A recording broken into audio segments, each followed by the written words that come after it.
Muy buenas noches, bienvenidos a En Contexto, aquí en las pantallas de NPI. Les saluda a Fito Cabral. La Rugidea sigue de vacaciones, pero ya vuelve con nosotros la semana entrante, así que ya vamos a disfrutar de su presencia el próximo miércoles. Esta noche vamos a hablar del fenómeno Cruzada Nacional, un partido político liderado por Payo Cubas que obtuvo una cantidad de votos importantísima y sobre todo escaños en Cámara de Senadores y de Diputados que le permitían convertirse en una fuerza muy importante a la hora de debatir los temas de interés nacional. Pero esta fuerza se fue diluyendo, algunos de sus senadores cambiaron de bando, fueron expulsados, hubo deslealtades, hay oportunismo. Eso lo vamos a discutir y lo vamos a debatir esta noche con el presidente del Partido Cruzada Nacional, con el líder de Cruzada Nacional, que es Payo Cubas, quien fue nada más y nada menos que candidato a la presidencia de la República. Payo está con nosotros desde su domicilio temporal, donde él está fijando residencia porque está con un proceso judicial que le impide venir libremente aquí a los estudios. Payo, ¿cómo estás? ¿Cómo te sentís? Bien, Fito, un abrazo para vos desde mi prisión domiciliaria aquí en el centro de Asunción, donde vivo cuando vengo a esta ciudad hace ya 6 años. Payo, nos llama mucho la atención lo ocurrido con Cruzada Nacional y los representantes en el Congreso de Cruzada Nacional que fueron dejando de pertenecer a tu partido y que aparentemente tendrían más vinculación con el Partido Colorado o con Honor Colorado o se declaran independientes. Pero antes de analizar caso por caso, nos gustaría saber cómo se construyó Cruzada Nacional y cómo se construyeron esas candidaturas. Cruzada Nacional empezó como un movimiento político que fue lo que me llevó a mí al Senado en el año 2018 y después ya conocen la historia. Nos constituimos en un partido y fue así como presentamos candidaturas colegiadas en distintos puntos del país, entre ellos la lista al Senado, en donde habían 45 nombres. Habían gente de profesiones, de oficios, técnicos y la gente que ustedes ya conocen. Y bueno, de los 45, la población eligió a los que hoy están en el Senado, encabezados por Yolanda. Y en este tiempo que estoy preso, la narcopolítica hizo estragos en la bancada de senadores, indudablemente. Pero no así dentro del partido, donde yo estimo que estamos siempre firmes y al unísono con el discurso de campaña. La narcopolítica hizo estragos en los cargos que fueron electos, con las personas que resultaron electas, decías, Payo. Vamos a hablar justamente de la narcopolítica aquí en la última parte del programa, pero ¿por qué hizo estragos la narcopolítica en tu partido y quizás no lo hizo de la misma manera en otros partidos? Bueno, lo que pasa es que Cruzada dio oportunidad a la gente más marginada de la sociedad paraguaya, inclusive aquellos que habían migrado y que regresaron, que fueron expulsados de este sistema y que a la postre volvieron y cual síndrome de Estocolmo, lastimosamente hay que reconocerlo, votaron por aquellos que los habían vomitado.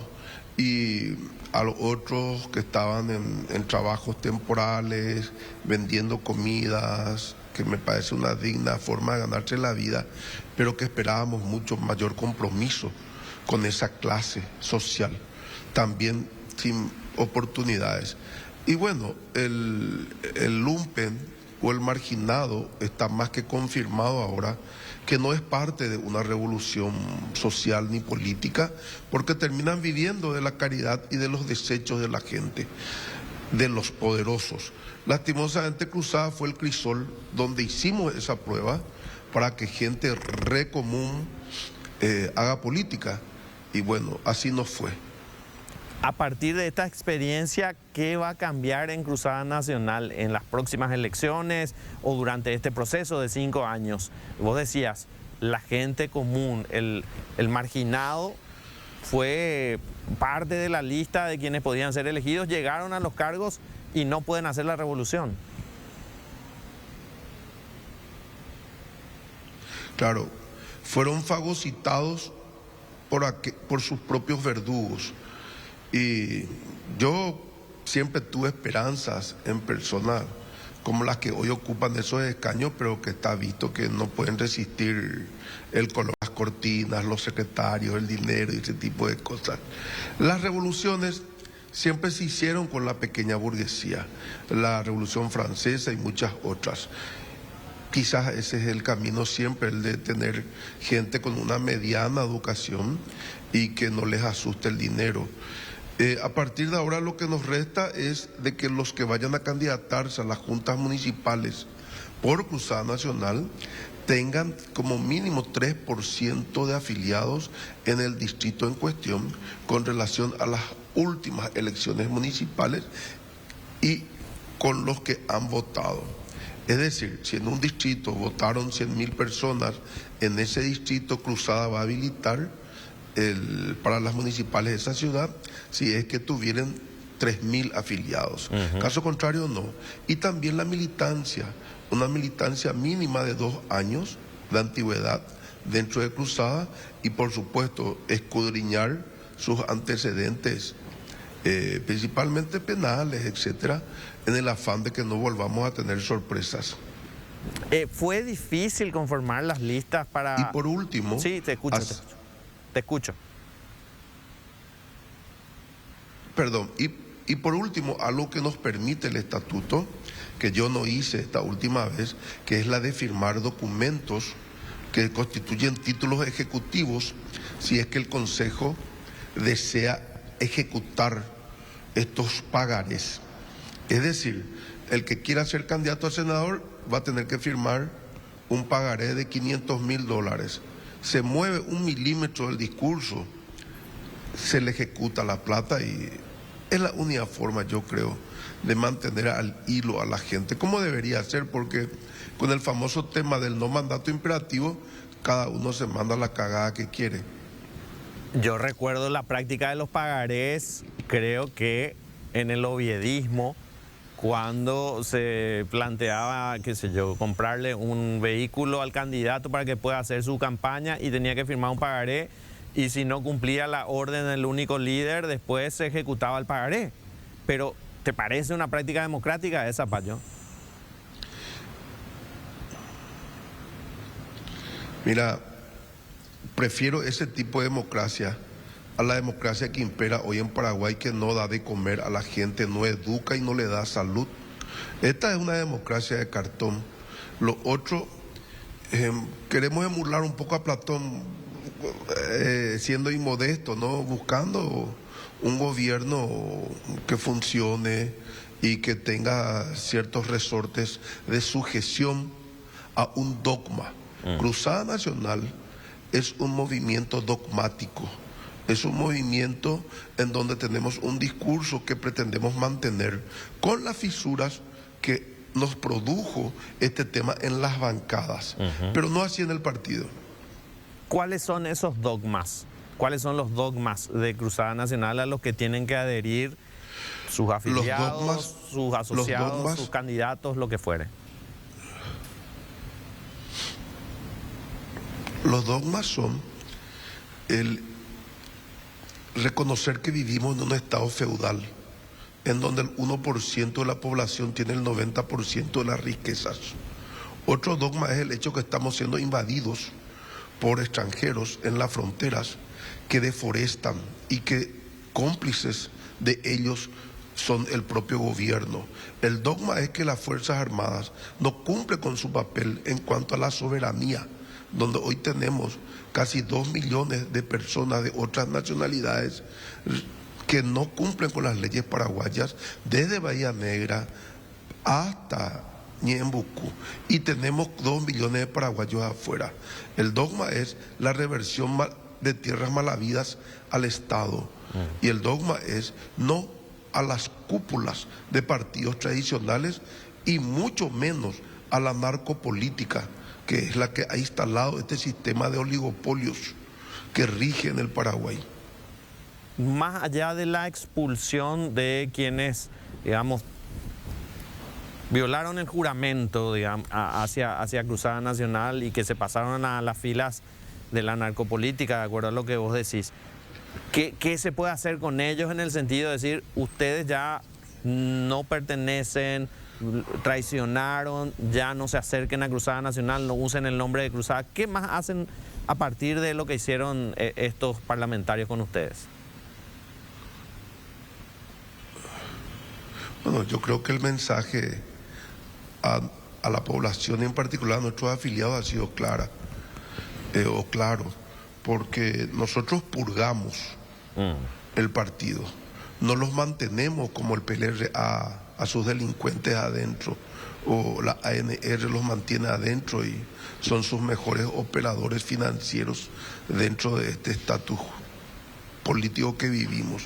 Cruzada Nacional, de 5 senadores que tenía, echamos 3, purgamos, podemos echar a los 5 también. Pero bueno, estamos aprendiendo, somos un partido nuevo con 3 años de vigencia. En diputados tenemos un cartita también, que resultó ser íntimo amigo de Santi Peña al final, según sus palabras. Y bueno, también se los va dejando de lado, a pesar de que aparentemente justamente esta gente auspiciada por objetivos diferentes a los primarios de Cruzada Nacional pretenden hacer movimientos internos. Me parece muy bien. Y bueno, si la narcopolítica me desbanca a mí del Partido Cruzada Nacional, tendremos otro partido sometido a estos intereses que ya conocemos. ¿Como el PLRA?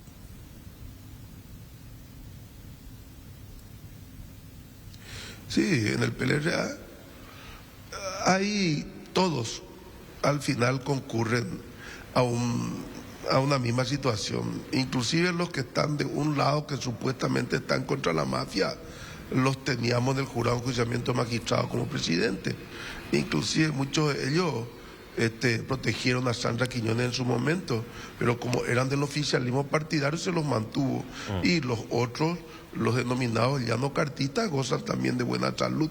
Es un discurso, digamos, bola, porque sobre pretexto de perseguirse se mantienen siempre como cómplices en el poder. Es así.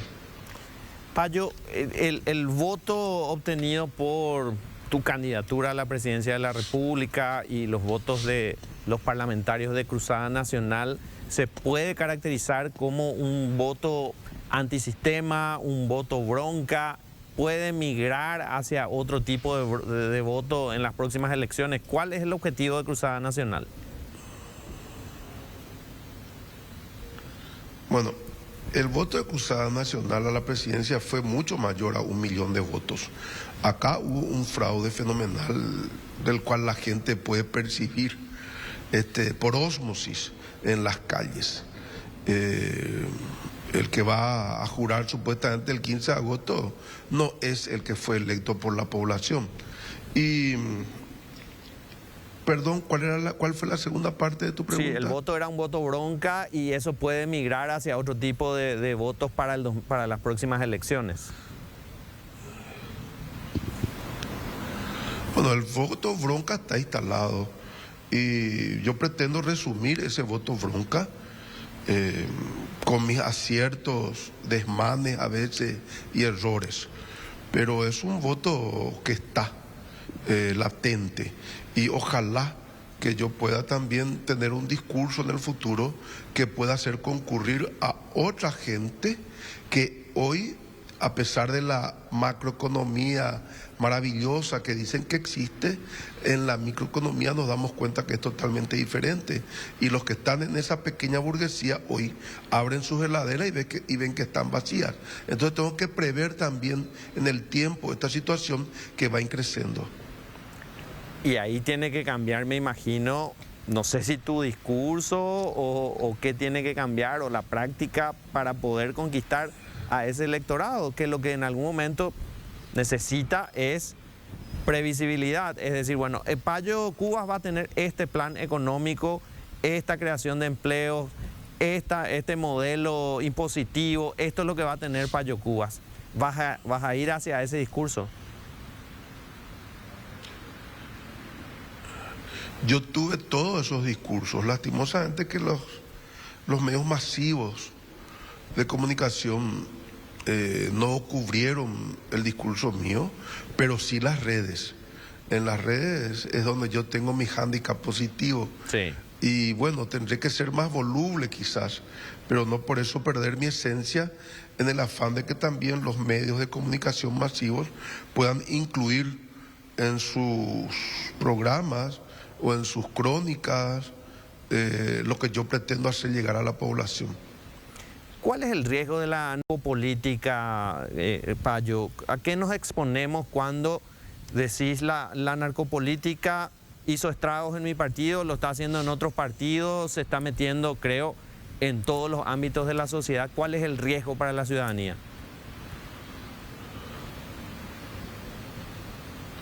Bueno, la narcopolítico es un gran negocio no solamente para paraguayos, sino que también para los imperios. Porque vos sabés que, vamos por ejemplo a un caso, el caso de la falsificación de soportes magnéticos en lo que hace a música. Las grandes empresas, llámense RCA, BMG, Sony, etcétera, tienen varias cajas. Y ella es precisamente la caja negra. Ellos también manejan la falsificación, porque si no lo manejan, van a ser sus verdaderos adversarios los que van a manejar eso. Eso ocurre en todos los niveles. Y vamos al caso de la narcopolítica. El presidente de Estados Unidos se asoma a la ventana de la Casa Blanca y mira Chinatown, que está allí a 600 metros, y él puede ver con binoculares cuando en Chinatown se vende LSD, cocaína, marihuana, toda la cuestión. Es decir, ellos también controlan este negocio. Y acá en Paraguay, si existe un oro verde, es precisamente el del cannabis. Hoy, ¿cuánto cuesta una tonelada de cannabis que es llevada por aquellas farmacéuticas paraguayas en Frankfurt? Cuesta $500.000 la tonelada de cannabis, la que es para cuestiones medicinales. En cambio, acá se estigmatiza a la gente que fuma un porro, cuando que el que trabaja en el cannabis en Paraguay, y que son muchos y cultivan más de 20.000 hectáreas, en una hectárea que produce 2.500 kilos, los narcopolíticos le pagan apenas $10.000. Y de esos 2.500 kilos, ellos obtienen $1 millón. Entonces, eso es lo que está ocurriendo. Se le está subyugando a la gente que cultiva el cannabis y que en otras partes del mundo constituyen parte de la riqueza del país. Si nosotros incorporamos el cannabis plenamente, como lo hizo Canadá, como lo hace Estados Unidos, como lo hace Uruguay, y hoy ya más, con mayor vigor en Chile y Argentina, tendríamos un aumento del Producto Interno Bruto de $6.000 millones. Y eso no ocurre. Y sí, estamos hablando de la marihuana. Aparte, sí, te escucho. No, y aparte, ese dinero otra vez hace posible el gran lavado de dinero en Paraguay. Es inconcebible la cantidad de estaciones de servicio que existen en Paraguay.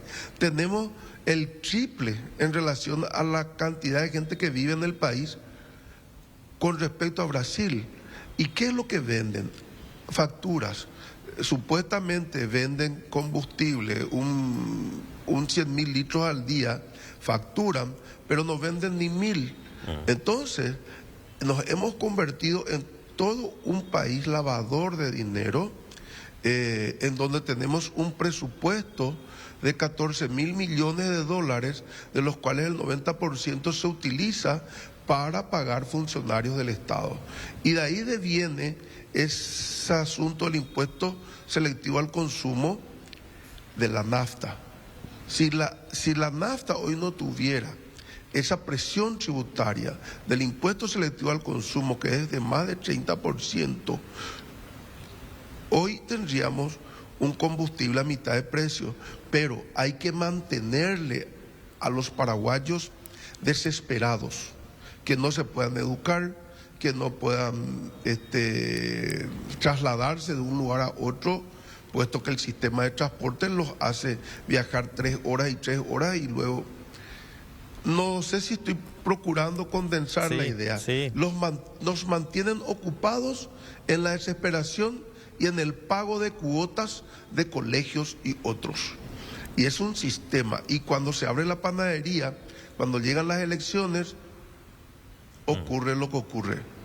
Termina la revolución del hambriento en la esquina de la panadería, y la panadería son las elecciones. Que es más o menos lo que describías cuando hablabas de quienes fueron electos por Cruzada Nacional, que de alguna manera sobrevivían o tuvieron que ir al exterior para trabajar o tenían que vivir vendiendo alimentos y subyugados durante tanto tiempo, cuando llegan y ven la panadería abierta, dicen: yo quiero vivir acá en la panadería.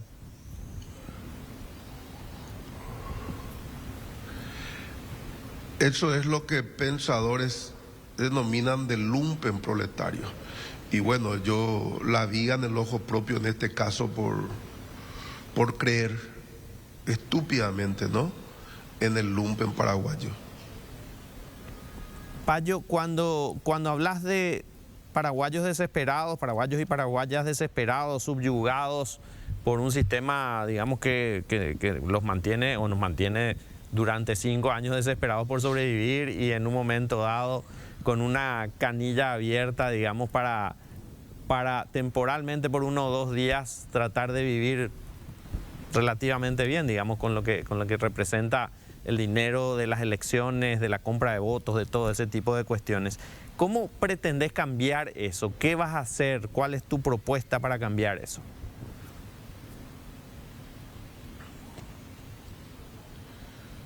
Bueno, yo lo único que tengo como herramienta es el discurso, la retórica, y mantengo un testimonio de vida de hace décadas.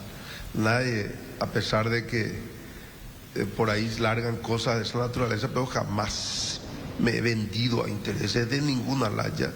Me mantengo en una posición de vida sin mayor confort.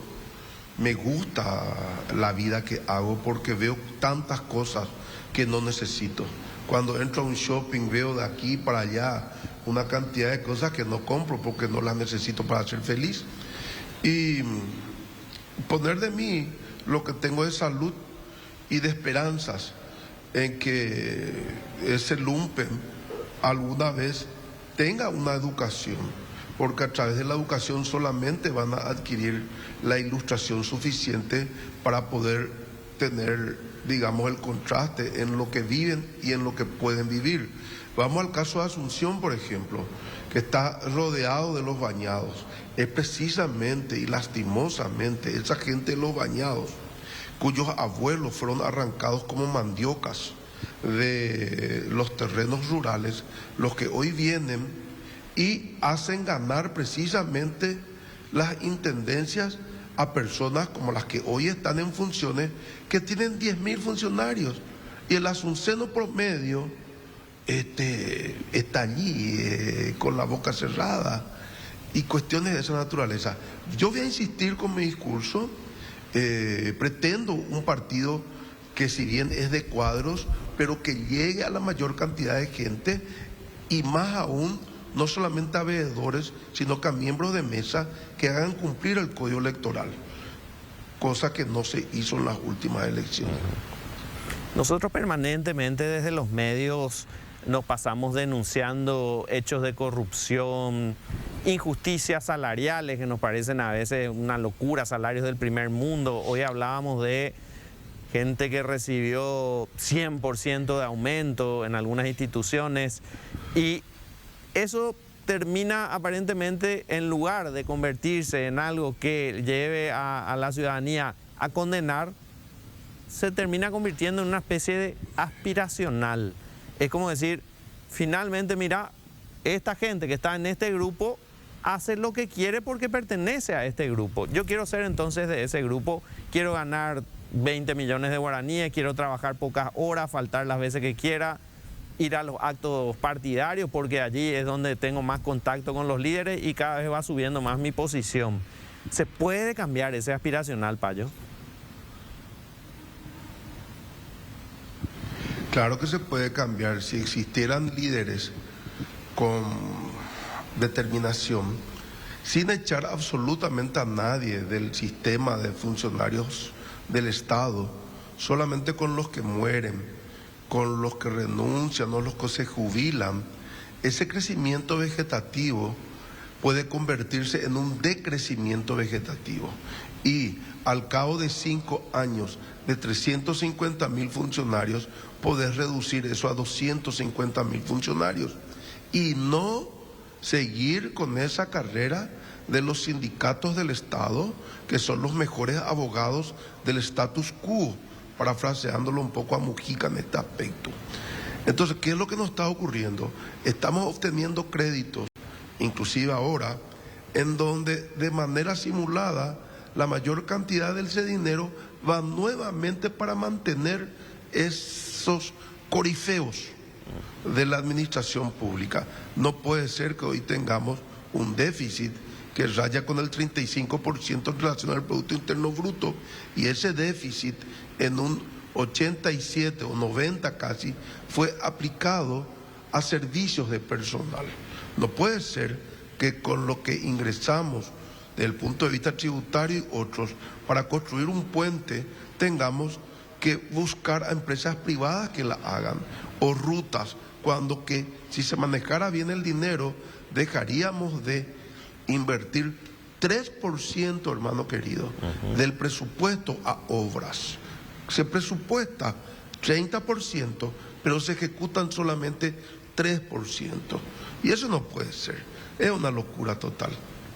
Hablaste de los marginados, hablaste de la educación, hablamos ahora de lo que ocurre con la narcopolítica, con cómo está el Estado paraguayo, y te quería consultar porque en algún momento hablaste vos de medidas extremas en muchas situaciones.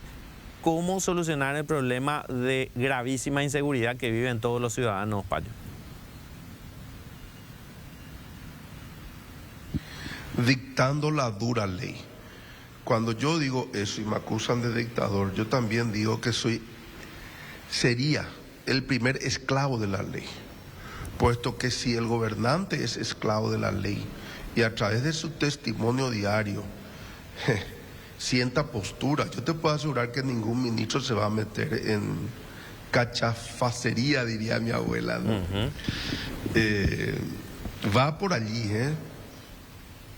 Tenemos 2 minutos finales, Payo. Vos estás enfrentando un proceso judicial, estás con prisión domiciliaria y ya tuviste otros procesos judiciales en los que, bueno, resultaste, no sé si ya se culminaron esos procesos judiciales. ¿Te parece que en este caso la justicia está actuando como un garrote de la política o es un proceso en el que vos decís, yo voy a enfrentar, voy a demostrar mi inocencia, no hay nada de injusto o de ilegal en el proceso que me están siguiendo?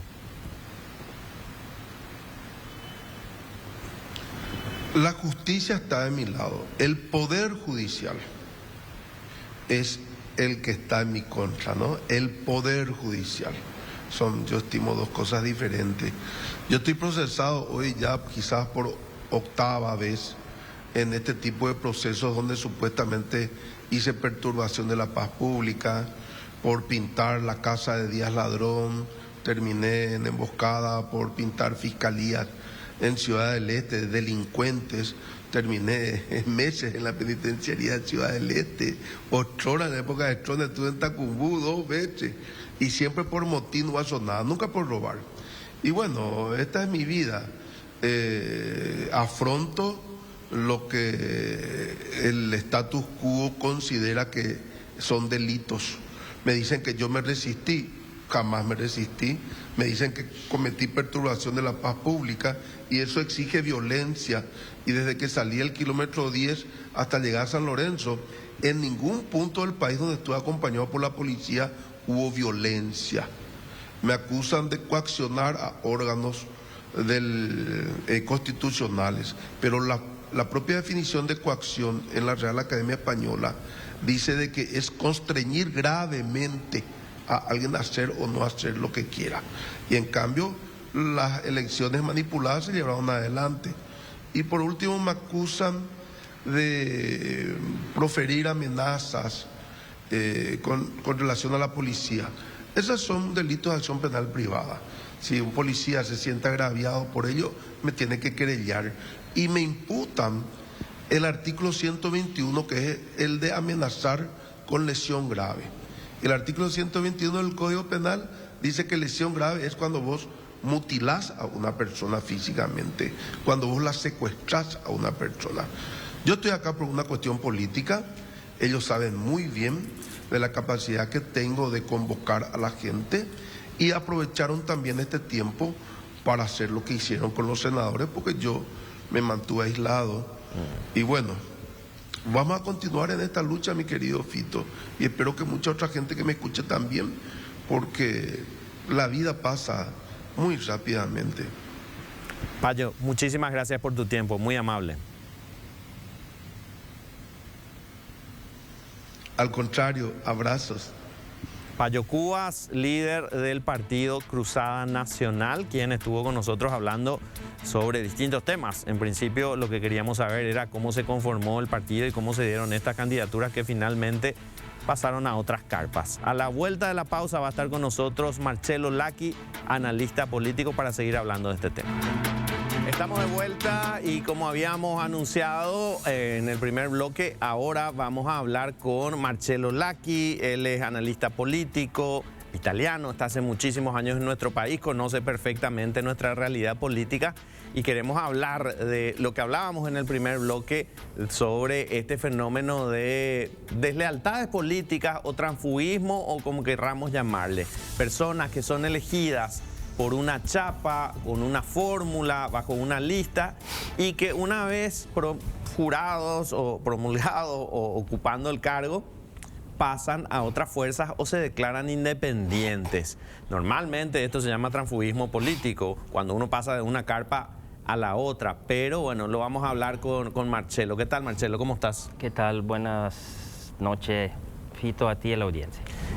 Este fenómeno no es nuevo en nuestro país, ya ocurrió en diversas ocasiones, pero normalmente se da en, no sé, organizaciones que tienen una crisis o cuando está por cambiar de signo el gobierno o un movimiento político está convirtiéndose en oposición o en oficialismo y allí hay como una migración. O cuando tiene la lapicera el presidente y de esa manera atrae a parlamentarios. Pero en el caso que estábamos viendo de un partido nuevo como Cruzada Nacional, con un liderazgo tan fuerte como el de Payo Cubas, llama mucho la atención que se haya desarticulado tan pronto. Bueno, en realidad no tanto. Es decir, porque da un punto de vista de toda la política mundial no son cosas raras, y menos son raras cuando son partidos, como dijiste, nuevos. Que Cruzada Nacional, más que un partido, porque técnicamente se ha escrito en la justicia electoral como partido, pero en realidad es una suerte de movimiento construido alrededor de una figura específica, que es Payo Cubas, que además no es que tiene un proyecto político específico, sino aquello de, qué sé yo, echar todo lo corrupto, todo al paredón, castigamos. Es un proyecto anti, no pro algo. Y si tú no sos pro algo, sobre todo cuando pierdes las elecciones, es difícil que la gente que esté contigo te siga. Ya perdiste además. Si ganas, ok. Así pierdes. Además, tenemos de estas elecciones el tema de la preferencia. Y la preferencia tiene ventajas y desventajas. O sea, la lista desbloqueada, para entendernos con una palabra más utilizada. La lista desbloqueada hace que el elector, más que el partido, vota el miembro del partido, que es un aspecto positivo porque responsabiliza al elector y permite al elector realmente de elegir. Es decir, te responsabiliza porque tú lo elegiste, no me puedes decir después, él hace cosas malas, y bien, tú lo pusiste allí, asúmete tu responsabilidad. Y al mismo tiempo, la persona que entra por sus méritos, que puede ser méritos clientelares, que puede ser mérito de cualquier tipo, Claro. pero méritos son al fin y al cabo. Entonces eso le hace en general más independientes, no menos independientes del partido. Eso complica la disciplina partidaria. En realidad en Paraguay no lo vamos a ver mucho porque nuestros dos partidos tradicionales, el Colorado y el Liberal, no son partidos verdaderos, son comunidad afectiva. Y ya en general su disciplina interna es muy rara. No se van del partido porque son colorados o son liberales por familia, por nacimiento, pero pueden irse de un movimiento al otro. De hecho, no habrá para mí ninguna sorpresa en los próximos 12 meses. Veremos que varios del movimiento Fuerza Colorada pasen al cartismo. Sí.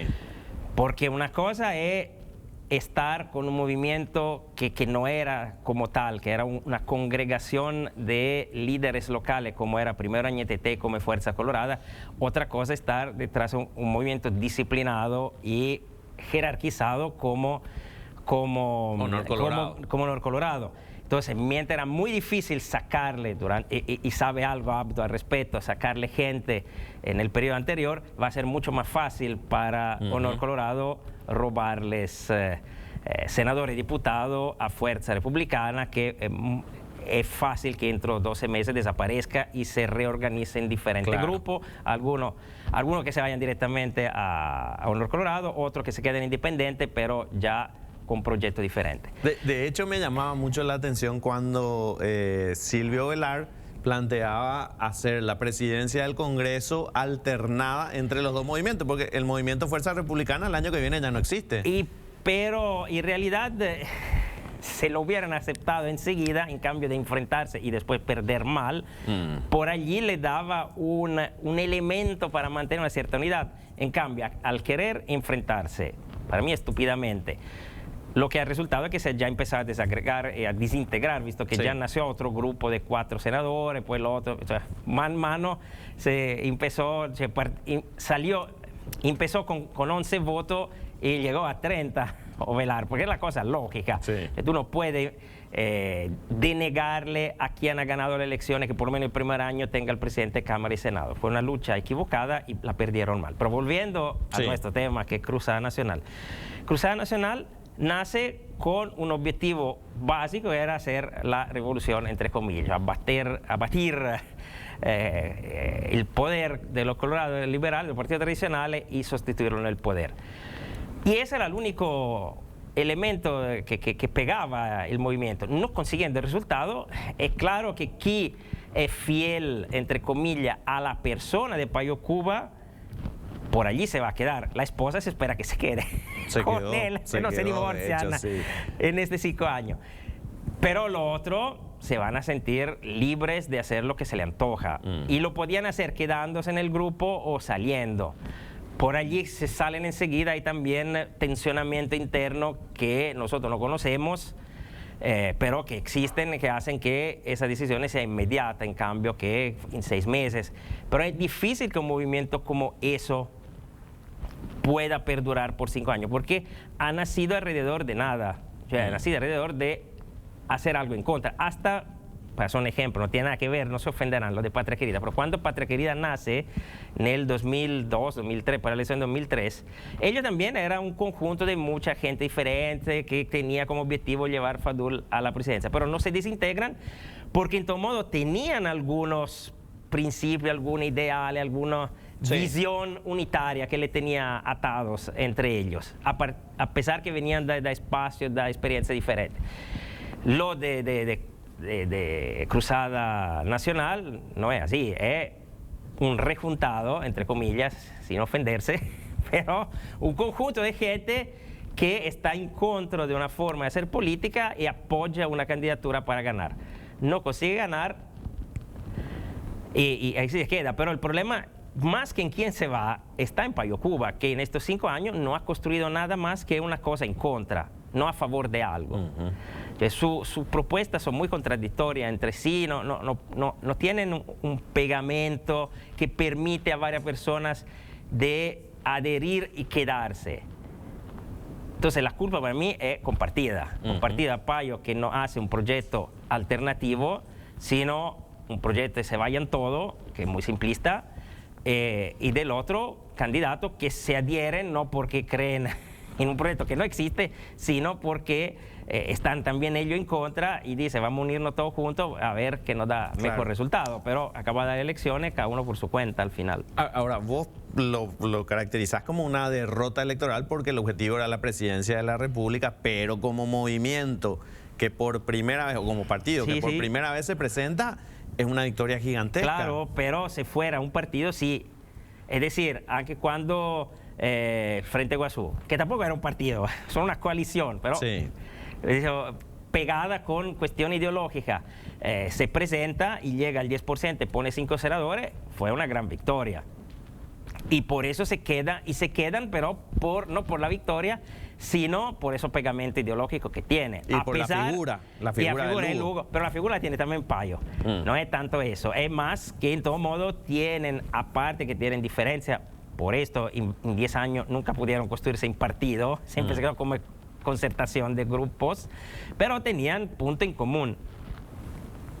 Con Payo, con Cruzada Nacional, no sabemos de la existencia de estos puntos. O sea, ahí son muy escondidos porque no se basa el proyecto político en eso. Entonces, son solamente listas de acompañamiento al candidato a presidente. Si el candidato a presidente gana, tiene un sentido quedarse unido. Si el candidato a presidente, como en ese caso, no gana, a pesar del óptimo resultado, es más difícil. Porque, repito, también hay que ver cómo ha construido esa lista. Sí. ¿Cómo ha construido? ¿Sobre qué bases? A mí me da la impresión sobre la base de personas que más o menos seguían su visión de ir en contra del sistema. Pero repito, si no hay nada que te une aparte de la figura de Payo, que además es imputado, no sabemos ni qué fin política tendrá. Por allí en el 2028 está en la cárcel, no se puede candidatar. Entonces, ¿qué perspectiva te da a futuro? No tiene ningún pegamento ideológico que te une. La figura de Payo es problemática, que no sabe si será libre de candidatarse en 5 años. Es muy difícil que un movimiento se quede unido en esta condición. Claro. Y que no significa que estos que se van llevan consigo votos de Payo. Por allí los votos se quedan con él, no son de ellos, aparte de sus preferencias personales, por ejemplo. Pero lo único que allí que podría decir, yo entro también como quiero en Bururú, que tenía 50.000 preferencias, y con 50.000 preferencias puede hacer tu partido y ganar un escaño. Aparte ni le permiten tenerlo. Pero lo otro tiene una cantidad de votos que por sí mismo difícilmente le permitiría ser elegido. Entonces, afecta porque da una visión de debilidad, de falta de integración de este proyecto, pero no afecta en el sentido general. Y el voto a Payo no ha sido voto en construcción de algo, ha sido un voto de odio a algo que... El voto bronca, como le denominaron. Bronca, digamos bronca, que es menos violento de odio. Pero eso, hay una parte de la población que no es pequeña, porque estamos hablando de casi una cuarta parte, 25% de la población del Paraguay que está enfadada con todos. Está enfadada para mí por los efectos del COVID que en ciertos sectores de la sociedad no han acabado, continúan a ser muy negativos. Frente a esa situación, la única candidatura que parecía responder a esta bronca, a esta necesidad de cambiar todo, ha sido la de Payo. Cuidado, podía ser cualquier otro, porque Payo estaba allí y era lo que más representaba. Yo no creo que estos votos son votos de Payo para siempre. Son votos bronca, que si tú no eliminas la bronca, se quedarán bronca por alguien más. Podía hacerlo también de Katia González, tranquilamente. Sí. Al fin y al cabo, ella consiguió 100.000 preferencias personales en Senado. Por lo tanto, hay una parte de la población que le mira y la considera como parte de esta lucha en contra. Entonces, en ese momento hay un cuarto de la población que está disponible a votar quien se dice en contra del sistema. No sabemos si hace 5 años será el mismo, podría ser más, podría ser menos. Son casualmente o momentáneamente votos de Payo, pueden ser de cualquiera otros. Y justo por eso también los votos, los mismos senadores y diputados entienden que, dado que no son votos suyos, no es dicho que ellos tengan que obedecer a ese liderazgo. Me decía Milda Rivarola la semana pasada que la tercera fuerza o el tercer espacio históricamente en nuestro país siempre tuvo una supervivencia de 10 años. Sí, pero los terceros espacios anteriores eran espacios de esperanza, de cambio. Eso para mí es la primera vez que yo veo que es un espacio de enfado. Yo estoy enfadado, entonces voto a ese tipo que es la, ¿cómo se dice? La síntesis, del enfado. Sí. Votaban al Lugo porque era esperanza. Frente a Iguazú, a la elección pasada llegó al 11%, hasta mejoró de un senador, porque todavía había una parte de la ciudadanía que era esperanza. Y todos esos votos se han trasladado en gran medida a Payo, porque la esperanza se ha vuelto bronca. Sí. Y ese es el problema eventualmente, por eso la izquierda desaparece. Por lo tanto, mucho dependerá del próximo gobierno. Si el próximo gobierno elimina esas situaciones que han determinado la bronca, por allí puede durar desaparece. menos, No, sí. pues sí, puede desaparecer ya y el tercer espacio se puede reorganizar en otra forma. Y mira que es una necesidad y realidad de este gobierno, porque aunque poco lo hicieron notar, el Partido Colorado perdió votos. Claro, Efraín perdió una enormidad, entonces la gente vio la diferencia. Pero el Partido Colorado debía haber ganado con 47-48%. ¿Perdió votos porque aumentó el electorado? No, perdió voto porque una parte del voto se fue también a Payo. Payo no es que roba solo a la oposición, roba todo, solo que la candidatura del Partido Colorado era más fuerte, su estructura clientelar era más sólida, tenía todos los elementos para ganar, y entonces su voto ha sido más fiel, pero una parte se ha perdido. Y según algún dirigente colorado, que no te diré quién es, me dice que según él no se perdió solo el 6-7%, se perdió hasta el 10%, porque una parte del voto independiente más culto habría decidido votar por Santi por la propuesta económica, por la visión. Y si tú eres un partido tradicional que realmente estuviste perdiendo el 10% a favor de Payo, te tiene que preocupar. Te tiene que preocupar de saber por qué. El por qué es simple, repito, hay una parte de población que no se ha recuperado del COVID, está mal y no ve perspectiva. Y bien, como obra de gobierno, tú tienes que eliminar esas problemáticas y darle perspectiva. Allí vas a matar el payismo directamente, porque si eliminas la causa de bronca, entonces vuelve el voto alternativo a ti de esperanza y se va a concentrar en otros. Y tú recuperas lo que te perdiste. Sí. Porque si no haces nada, pues en la próxima elección pierde más. Cuando decías lo de la derrota, digamos, como factor de cambio dentro de las fuerzas, en el sentido de, bueno, no, yo estaba como senador o diputado del PLRA, pero ahora no me gusta y me vuelvo independiente, o me gustan más los colorados y soy amigo de los colorados. Pero los colorados y los liberales es diferente. Ellos no dejan de ser liberales los colorados. Claro. Solo que cuando perdiste no te sientes más atado a una cierta disciplina. Porque y empieza a ver cuáles son tu interés tuyo y de tus electores. Porque en todos los electores, sobre todo en el Partido Colorado Liberales, por allí en el otro no, pero en el Colorado y liberales son votos que en gran medida se sustentan sobre estructuras clientelares, que tienen que ser alimentadas constantemente, porque son los electores que te piden que le resuelvas problemas. Es muy equivocado pensar que sea el político que va a comprar votos. El contrario. Ahora, se compran también votos. Con un Estado tan deficiente, lo que hace es cuando suplir. tú tienes un problema, un ciudadano normal, el 70% que está en la categoría entre pobre y vulnerable, no se va directo al Estado, porque el Estado sabe que le da respuesta, se va al político local. El político local le resuelve. Para resolver necesita recursos. Y estos recursos te salen o de la corrupción o del apoyo que te puede dar el Estado en forma legítima, y por eso te necesita... O por tráfico de influencia.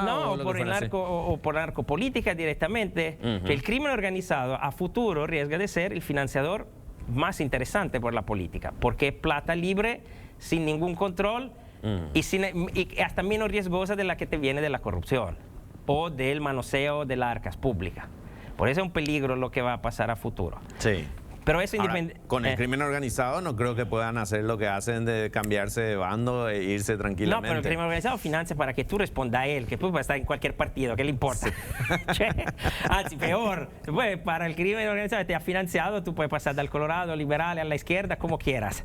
Basta que cuando hay que responda a su necesidad, responda a su necesidad. Entonces, al límite que puede ser vote peor. como quieren ellos o no, No vote. importa. Entonces, sí. esa persona que tiene que alimentar una estructura clientelar y tiene que moverse en función de eso. Estar a la oposición por la oposición puede pagar, en algunos casos paga, porque hay ciertos perfiles que es más conveniente, aunque su gente no reciba lo que necesita, pero le permite igualmente mantener una cierta, ¿cómo se dice? Una cierta Influencia. influencia por lo que hace.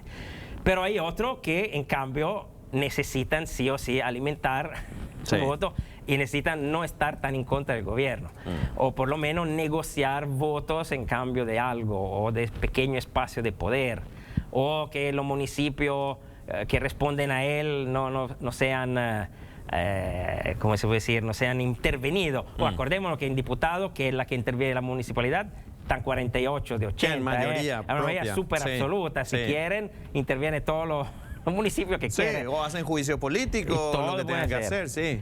Entonces, es claro que hay algunos políticos opositores, entre comillas opositores, que son opositores solo porque están en el otro bando. Por la chapa. La chapa opositora, que necesitan no ser tan opositores, por lo menos no ser blanco de venganza futura.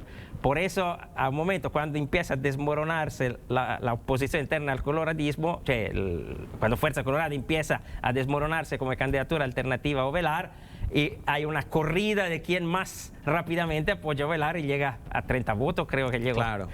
¿Y Porque por qué? esa corrida tiene un objetivo, digamos. Y el objetivo es decir, en los che, últimos ya no reciben lo mismo que los primeros. Exactamente, no me veas como enemigo, al límite Sí. no darme nada, pero tampoco quitarme lo que tengo. Y ese es un problema, pero es un problema que está conectado con el sistema, con la estructura política paraguaya. No vamos a resolverlo Claro. en 3 días. ¿Cómo ves a Cruzada Nacional en el 2028? Y depende de muchas cosas. Depende, repito, si este gobierno elimina o no las causas que han determinado su existencia. Depende si Payo estará libre en la cárcel. Sí. Porque es Payo, no es la esposa de Payo, no es otra persona, es solo él. Y depende si nos surca otro candidato similar, que sea con otro discurso, que atrae aún más, que pueda sustituirse. Depende de muchos aspectos, no hay automatismo Claro. en eso. La decisión de imputar y detener, apresar a Payo Cubas les afectó más de lo que le hubiera afectado la derrota No, por sí en misma. realidad para mí, para lo que son sus fans, lo refuerza. Sí. Y yo no creo que era la cosa más inteligente que hacer ahora. Si propio lo quería hacerlo por Navidad. Pasen meses y ya la gente está menos. Hacerlo ahora me parece, políticamente, pues los fiscales me pueden decir, no, pero que nosotros no seguimos la política, seguimos la ley. Yo le voy a decir, y seguirla siempre igual, no solo Claro. a según de la cara No del selectivamente, cliente, sí. porque hay otros casos en que no fuiste tan rápido en tu accionar. Pero aparte de eso, afectar no le afecta, aparte en su persona eventualmente, pero políticamente con su voto no le afecta. Entonces refuerza su posición. Pero repito, si se pusieran, si el gobierno poniera en acción las soluciones que determinaran la reducción de esta bronca, Sí. y perdería voto, que sea libre, que sea en la cárcel o que donde sea. Claro. Porque el suyo es solo un voto de protesta, de bronca, de odio, llamámoslo como quieran, no es un voto de construcción. Aquí vota Payo no sabe realmente qué Claro. va a hacer Payo en el gobierno. Sí. O sea, va a hacer política keynesiana, neoliberales, fascista, neonazista, no se sabe. Socialista, ¿qué Es un sabemos? misterio. Es un misterio Sí. qué va a hacer. Por ejemplo, no, que un misterio, no es un misterio lo que va a hacer Santipeña, que sabemos perfectamente su Sí. política, lo que va a hacer. Era casi más misterioso lo que iba a hacer Efraín. Yo creo que también Efraín ha perdido porque en 15 años todavía muchos electores no sabían qué quería hacer si gobernaba, con 3 candidaturas que nunca nos explicó, y después el cansancio de un candidato que ha bloqueado. Es decir, para mí, entre Blas Llano y Efraín Alegre, lo que han hecho fundamentalmente reforzar el Partido Colorado y destruir el Partido Liberal, porque no se ve hoy quién podría ser el líder que le sustituya. No me vayan a hablar de Buzarski o de Dionís Amarilla, que Nakayama no tiene perfil en todo modo. Pero, digo, para llevar adelante o reconstruir un partido liberal, no hay nada. O sea, no hay liderazgo, porque esos dos han matado cualquier posible liderazgo que pudiera nacer entre gente de 30 a 40 años. La izquierda hizo lo mismo, es casi un milagro que Johanna pudo entrar en diputado, porque el Frente Común tenía una estructura gerontocrática, con toda gente que había hecho lucha contra Stroessner, y después de 30 años se esperaría. Por suerte los electores lo han jubilado, porque si no, estos se quedaban otros 5 años más. Claro, por supuesto. ¿La izquierda desaparece? Yo no sé si nunca ha aparecido la izquierda, porque creo que la única elección en que podemos decir que hubo un voto de izquierda fue la post-golpe, la del 2018, cuando fue... No, la de 2013, cuando fue elegido Cartes. Que allí había dos grupos que tuvieron diputados y senadores. Pero la última elección ya parecía más un voto de Lugo, ¿no? De izquierda. Sí, 2018. De 18, sí. Porque no consiguieron ningún diputado y consiguieron los votos que le llevaba Lugo. Lugo, entre comillas, ha muerto, aunque no ha muerto, pero políticamente ha muerto con su problema físico, y ha desaparecido el partido, salvándose solo Esperanza, porque el 2-3% de votos duros de izquierda existe, pero creo que la estación de la izquierda ya ha pasado. No sé si se reconstruirá a futuro. Hoy se queda otra vez en manos, cada vez más, estamos en manos de una hegemonía colorada, que además se resuelven los problemas de esos votos bronca, riesga de quedarse por muchísimo tiempo, más y más, porque de la oposición no se ve surgir algo, a menos que no surja algo de Ciudad del Este con Prieto, que pero justamente la han imputado enseguida, porque también en Paraguay el lawfare se activa cuando ven que sale alguien que podría molestar. Y antes que crezca. Antes que crezca le hicieron, porque efectivamente tiene un resultado muy interesante, hace política interesante a nivel local, no sabemos, a nivel nacional sería a la altura. Ahora veremos qué hacen estos senadores y 2 diputados, que es poca cosa, pero echa algo. Es más grande de la izquierda. Yo creo en este momento es más grande de la izquierda. Bueno, así que veremos. Ese es el panorama. Marcelo, te agradecemos muchísimo por tu tiempo. Gracias a ti. Por estar con nosotros esta noche. Muy interesante siempre hablar contigo. Y nosotros a la vuelta de la pausa vamos a estar aquí con Juan Martens. Vamos a hablar de este conflicto, esta lucha territorial aparentemente de los carteles de la droga. A la vuelta de la pausa. Como anunciábamos, está con nosotros Juan Martens, él es criminólogo, y vamos a hablar con él de 2 temas muy importantes. Vamos a hablar de narcopolítica, porque al principio del programa nos mencionaba Payo Cubas los estragos que causó la narcopolítica en su bancada.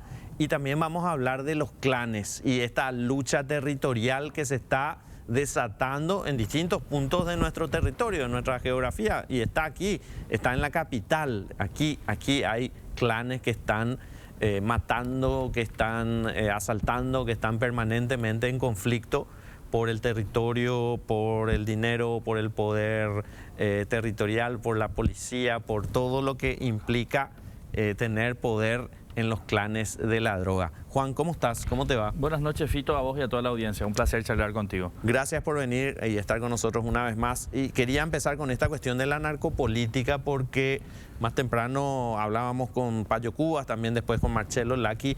Ambos hablaban de la narcopolítica y cómo inficiona en las organizaciones políticas y cómo logra sus objetivos. Nos decía Payo, la narcopolítica causó estragos en la bancada de Cruzada Nacional. Marcelo Laki nos decía, a la narcopolítica no le interesa en qué partido estés, en cuanto seas funcional a sus intereses. Claro. ¿Cómo estamos? ¿Es tan grave la situación? Justamente en la revista que dirige Marcelo publicamos un artículo ahora, hace poquito, y reflejaba un diagnóstico de que tenemos presencia narcopolítica en todos los departamentos del país. Y eso es muy grave, ¿no? O sea, no hay ningún departamento y ningún partido que se salve de estas conexiones público-privado. Y es importante describir hechos cuando hablamos de narcopolítica, ¿no? Porque el nombre muchas veces nos lleva a confundirnos. Nos referimos precisamente al fenómeno de que dinero proveniente del narcotráfico ingresa para campañas políticas, o que personas que se dedican al narcotráfico ingresan a la política. O sea, son distintas modalidades de participación y que se dan lastimosamente incluso en departamentos que uno pareciera que no tendría incidencia. Paraguarí, Cordillera. Entonces, de hecho, la pregunta de investigación que nos hacíamos es: estos departamentos que no son fronterizos, que no tienen puertos, ¿será que tienen algún nivel de participación? Y lastimosamente la respuesta fue confirmando, ¿no?, de que efectivamente incluso liberaban el paso.